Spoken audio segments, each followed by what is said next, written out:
చేసినటువంటి ప్రతి రూపాయి ఆ అధికారి దగ్గర నుంచి కలెక్ట్ చేయిస్తాం. అవునా? 100% రాసి పెట్టుకోండి, రాసి పెట్టుకోండి. 2029లో ఏ అధికారి అయితే ప్రతి రూపాయి డిప్యూటీ చీఫ్ మినిస్టర్ కి అప్రూవ్ చేశాడో ప్రతి రూపాయి వాడి పర్సనల్ అకౌంట్ నుంచి తెప్పిస్తాం బయటికి. ఓకే. ఎందుకు అంటే ఇప్పుడు సార్ నేనేమంటానంటే పవన్ కళ్యాణ్ గారు హెలికాప్టర్ వాడటమో లేకపోతే ఇది వాడటమో తప్ప నేను అంటంలా. మీరు మీ అనాధికారిక కార్యక్రమాలకి ఏ ఒక్క తెలంగాణ మంత్రి అయినా ఆంధ్రప్రదేశ్ లో ఉంటున్నారా సార్? లేదు కదా అసలు. సార్ మీ అన్నయ్య హైదరాబాదు, మీరు హైదరాబాదు, మీ ఫ్యామిలీ హైదరాబాదు, మీ బిజినెస్ హైదరాబాదు, మీ మీ మీ సినిమాలు హైదరాబాదు, మీ ఫంక్షన్స్ హైదరాబాదు, మీ హౌస్ లో హైదరాబాదు, మీ బిజినెస్ హైదరాబాదు, మీ ప్రతి ప్రయాణం, ప్రతి మంచి ప్రతి చెడ్డ హైదరాబాదు, మీ మొత్తం హైదరాబాద్ లో ఉండి ఇక్కడ నుంచి మనం ఒక ఎమ్మెల్సీ ఇచ్చారు ఆయనకి, ఆయన కూడా హైదరాబాద్ లోనే ఉంటాడు, ఇక్కడికి ఎప్పుడు రాడు. ఈ రాష్ట్రంలో ఇన్కమ్ తీసుకుంటూ మీరు హైదరాబాద్ లో ఉంటూ హైదరాబాద్ కి ఈ పవన్ కళ్యాణ్ ఒక రోజు హైదరాబాద్ వెళ్తే ఇంచుమించుగా 4 కోట్ల నుంచి 5 కోట్ల రూపాయలు ఖర్చు అవుతుంది సార్. ఆయన యంత్రాంగానికి దీని అందరికి ఎక్కడి నుంచి వస్తే ఈ డబ్బులన్నీ? మళ్ళీ హైకోర్టులోనేమో హైకోర్టు చీఫ్ జస్టిస్ ఏమో బేదరుపులు అరుస్తుంటాడు, రాష్ట్ర ప్రభుత్వం బాగలేదు, మా హైకోర్టు కట్టడానికే రాష్ట్ర ప్రభుత్వం దగ్గర డబ్బులు లేవంట, పోనీలేండి భూములు అమ్ముకుంటే మీకేంటి నష్టం, మీ భూమి అమ్ముతున్నారా అని ఆయన అంటాడు. మరి ఈ ఎక్స్పెండిచర్ అదే వృధా ఖర్చే కదా. యోగాకి 300 కోట్లు ఖర్చు పెట్టినారు, ఉపయోగం లేకుండా. యోగా సెంటర్ విశాఖపట్నంలో చేసిన దాన్ని నిన్న సత్యసాయి జిల్లాలో జరిగిన దాని ఈవెంట్ కి ఒక 200 కోట్ల రూపాయలు ఖర్చు పెట్టారు. ఇవన్నీ కూడా రాష్ట్ర ప్రభుత్వం బేదరుపులు అరుస్తూ ఇన్ని వృధా ఖర్చులు చేస్తుంటే మాట్లాడాలి కదా. బిసైడ్ దాట్ ఈ రోజు పవన్ కళ్యాణ్ గారు మీరు అడిగిన దానికి చెప్తున్నాను, ఈ రోజు పవన్ కళ్యాణ్ అనేటువంటి ఉప ముఖ్యమంత్రి ఫోటో ఒక కాన్స్టిట్యూషనల్ స్పిరిట్ లో ఒక కాన్స్టిట్యూషనల్ పోస్ట్ కు ఉండాల్సినటువంటి గౌరవం ఉండాల్సినటువంటి ప్రభుత్వ ఆఫీస్ లో ఈయన ఫోటో ఉండటానికి చట్టం ప్రకారం పరిమితి లేదు సార్. ఓకే. సో నేను ఇప్పుడు మీకు ఒక సింపుల్ ఎగ్జాంపుల్ చెప్తా. స్టాలిన్ ముఖ్యమంత్రి అయిన తర్వాత వాళ్ళ నాన్నగారి ఫోటో అన్ని ప్రభుత్వ కార్యాలయాల్లో పెట్టించాడు తమిళనాడు, కరుణానిధి గారు. ఎవరో పిల్లి వేశారు, నాలాంటి పిల్లి వేస్తే హైకోర్టు పిలిచింది, ఏందయ్యా ఆయన మాజీ ముఖ్యమంత్రి అండి, మాజీ ముఖ్యమంత్రికి ఈ రాష్ట్రంలో ఫోటోలు గవర్నమెంట్ ఆఫీస్ లో పెట్టే ప్రొవిజన్ ఉందా అని. లేదని 5 minutes లో తీసేసి కంప్లైంట్స్ రిపోర్ట్ చేయమని. ఎందుకు అంటే ప్రభుత్వ కార్యాలయాలకు ఒక శాంటిటీ ఉంది. సో చీఫ్ మినిస్టర్ అనే వ్యక్తి కాన్స్టిట్యూషనల్ పోస్టు, ప్రధానమంత్రి కాన్స్టిట్యూషనల్ పోస్టు, చీఫ్ జస్టిస్ లేకపోతే భారత రాష్ట్రపతి కాన్స్టిట్యూషనల్ పోస్టు. కానీ మినిస్టర్ అనేటువంటి వ్యక్తి ఒకవేళ నువ్వు పెట్టాలి అంటే రూల్స్ తయారు చేసుకో. ఆంధ్రప్రదేశ్ స్పెషల్ రూల్స్ ప్రకారం ఆంధ్రప్రదేశ్ రాష్ట్రానికి ఇదిగో ఈ ఫాలోయింగ్ ఫొటోస్ ఆంధ్రప్రదేశ్ రాష్ట్ర ప్రభుత్వ కార్యాలయాల్లో పెట్టొచ్చు. Number 1 chief minister, number 2 deputy chief minister, number 3 Nara Lokesh chief minister son, number 4 chief minister wife, number 5 chief minister grandson, number 5 chief minister daughter in law, and deputy chief minister wife, deputy chief minister children, 4-5 ఉన్నారు కాబట్టి వాళ్ళ 5 ఫోటోలు మీరు ఒక rules తయారు చేసుకుని పెట్టుకోండి. నేనేం కాదంటానా? ఆ రూల్స్ తప్పుగా ఉంటే మళ్ళీ నేను కోర్టుకు వెళ్తాను. అది వదిలేసేసి మీ దగ్గర రూల్స్ ఉండవంట పోని పెడితే అందరు మినిస్టర్ల ఫోటోలు పెట్టండి. ఇటు పక్క చంద్రబాబు నాయుడు ఫోటో పెట్టి అటు 24 మంది మినిస్టర్ల ఫోటోలు పెట్టండి. అందరూ పెట్టి అదే ఏదో ఒక ప్రొవిజన్ ఉండాలి కదా. ప్రొవిజన్ అయితే మీరు తయారు చేసి ఏంటంటే మిగతా మంత్రులకు సిగ్గులేదు. అరే మాకు ఫ్లైట్ లేదు, ఆయనకి ఫ్లైట్లు ఇస్తున్నారు, మాకు హెలికాప్టర్ లేదు, ఆయనకి హెలికాప్టర్లు ఇస్తున్నారు. అరే మాకు ఆయనకి ఏం తేడా ఉందయా? ఆయన ఒక రాష్ట్ర పార్టీ అధ్యక్షుడు అయితే మాత్రం మనకి మద్దతు ఇచ్చి మన ప్రభుత్వంలో ఉంటే మాత్రం ఆయన ఫోటో పెట్టడం ఏంటి, మా ఫోటోలు తీసేయటం ఏంటి? అరే హోమ్ డిపార్ట్మెంట్ లో అనిత ఫోటో ఉండదండి. అవునా? హోమ్ మినిస్టర్ ఫోటో ఉండదు. అదేంటది? ఉండాలి కదా. ఉండకూడదు సార్, మినిస్టర్ల ఫోటోలకి లేదు సార్, మినిస్టర్ల ఫోటోలకి లేదు. ఒకవేళ పెడితే ఆ ఫోటో కూడా పెట్టాలి కదా అంటారు. పెట్టాలి కదా, కనీసం ఆ డిపార్ట్మెంట్ లోనే పెట్టాలి కదా. అంటే వాళ్ళు ఏమన్నా పనికి మాలిన పనిచేయని మినిస్టర్లా? ఈయన ఒక్కడే సినిమా యాక్టరా? కాదు సార్, మీరు ఏంది పవన్ కళ్యాణ్ టార్గెట్ చేశారని, పవన్ కళ్యాణ్ మీద రోజు విమర్శలు చేస్తున్నారని జన సైనికులు, పవన్ అభిమానులు, సెక్షన్ ఆఫ్ బ్యాచ్ మొత్తం మిమ్మల్ని టార్గెట్ చేస్తుంటారు సోషల్ మీడియాలో ఎక్కువగా చూస్తున్నా. ఎందుకు పవన్ కళ్యాణ్ గారితో మీకు ఏమైనా కోపమా, వ్యక్తిగతంగా ఏమైనా ఉన్నాయా? ఎందుకు అట్లా? నేను మీకు ఒక మాట చెప్తాను. పొలిటికల్ గా ఒక సినిమా నార్మల్ గా సినిమా స్టార్ కి ఒక ఇన్హెరిటెన్స్ గా ఒక ఇమేజ్ ఉంటుంది సార్. అంటే ఆయన కష్టపడకుండానే సినిమాల్లో కష్టపడితే చాలు, బయటకు వచ్చేస్తే పిలిస్తే 1,00,000 మంది వచ్చేస్తారు. ఆ పొలిటికల్ గా వచ్చిన వాళ్ళకి ఎన్టీ రామారావు కావచ్చు, ఇంకొకళ్ళు కావచ్చు, ఇంకో రావచ్చు, ఇన్హెరిటెన్స్ గా సినిమా స్టార్ ఇప్పుడు విజయ్ ఉన్నాడు, ఆయన ఏం సామాజిక కార్యక్రమాలు చేయాలి, ఎలా పిలవగానే 10 లక్షల మంది వచ్చేసారు. అట్లా ఒక పొలిటికల్ ఒక సినిమా స్టార్ కి ఒక పొలిటికల్ ఇమేజ్ వచ్చినప్పుడు పొలిటికల్ ఆ ఇన్హెరిటెన్స్ గా కొంత అట్రాక్షన్ ఉంటుంది, ఆ స్టార్డమ్ ఉంటుంది. ఈ స్టార్డమ్ ని మీరు నిజాయితీగా నిష్పక్షపాతంగా పాలిటిక్స్ వరకు వాడండి, పర్లేదు, నేనేమి తప్పు పడను. పవన్ కళ్యాణ్ గారు ఈ ఈ ఈ సినిమా ఈ పాలిటిక్స్ ని ఏం చేశారంటే, ఆయన సినిమా స్టార్ గా పాలిటిక్స్ లోకి వచ్చి పాలిటిక్స్ ని సినిమా చేశాడు. ప్రాబ్లం అది, పాలిటిక్స్ ని సినిమా చేశాడు. ఓకే, ఎట్లా సినిమా స్టార్ పాలిటీషియన్ అవ్వాలి, ఈయన పాలిటిక్స్ లోకి వచ్చి పాలిటీషియన్ గా పాలిటిక్స్ ని సినిమా ఇచ్చేసారు. ఎట్లా పాలిటిక్స్ లో నార్మల్ గా మాట్లాడే మాట, చేసే డాన్స్, సినిమాలో ప్రతిదీ అబద్ధమే. ఎట్లా మాట్లాడే మాట అబద్ధం, నీ మాటలు కాదు, నీ పాటలు కాదు, నీ డాన్స్ కాదు, నీ కాస్ట్యూమ్ కాదు, నీ ఎడిటింగ్ కాదు, నీ రైటింగ్ కాదు, నీ పాట కాదు, నీ డాన్స్ కాదు, అన్ని కూడా మ్యానిపులేషన్. అన్నిటిని మ్యానిపులేషన్ మొత్తాన్ని ఒక చోట పెట్టి ఒక సినిమా చేసి ఒక వ్యూ పాయింట్ ఇచ్చేస్తారు. అది ప్రేక్షకుల్ని చాలా అలా తీసుకెళ్లి వదిలేస్తారు. మళ్ళీ 3 గంటల సినిమా అయిపోయిన తర్వాత ఇంటికి వెళ్ళిన తర్వాత మన ఇంట్లో పచ్చడి ఉంటే పచ్చడి తినాలి, చాప్ ఉంటే చాప్ మీద వేసుకోవాలి, మన డబ్బులు మనం సంపాదించుకోవాలి. This is reality. పాలిటిక్స్ లోకి వచ్చిన పవన్ కళ్యాణ్ అబద్ధాలని అన్యాయాలని ఒక సినిమా స్క్రిప్ట్ రూపంలో ప్రజలకి 5 సంవత్సరాల పాటు ప్రజెంట్ చేశారు. అది ప్రాబ్లం.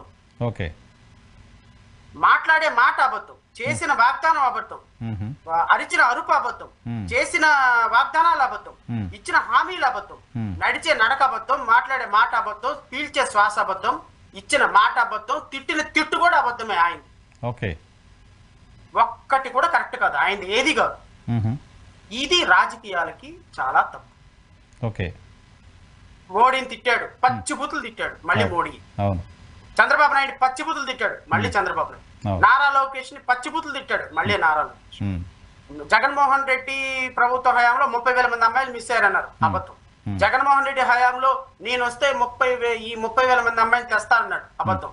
ఈ రాష్ట్రంలో మహిళల మీద చిన్న గీత పడితే కొత్త చట్టాలు తయారు చేస్తా అన్నాడు, జీరో పాలిటిక్స్ తీసుకొస్తా అన్నాడు, చెగోవేరా అన్నాడు.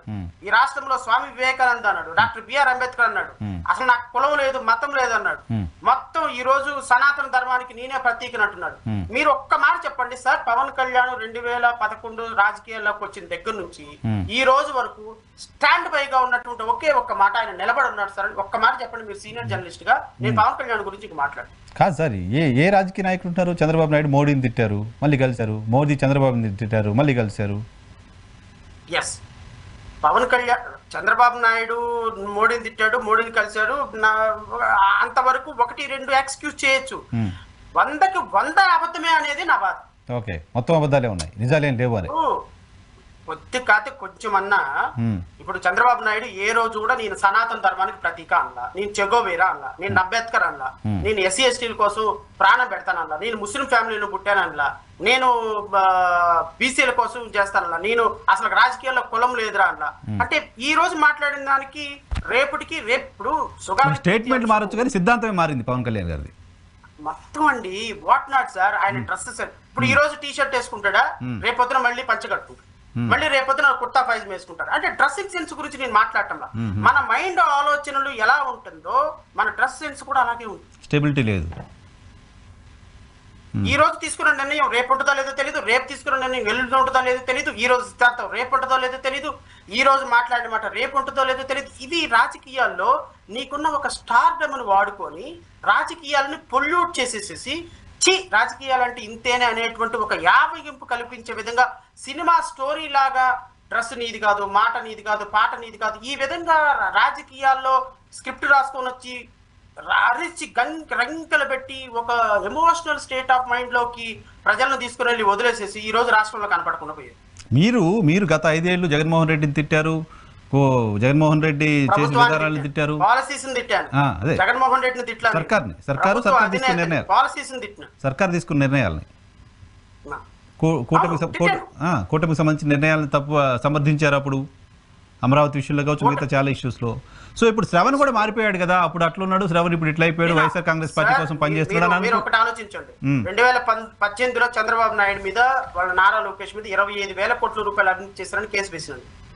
19 ముందు హైకోర్టులో నేను కేసు వేసి పవన్ కళ్యాణ్ చంద్రబాబు నాయుడు మీద ఫైట్ చేసినటువంటి వ్యక్తిని.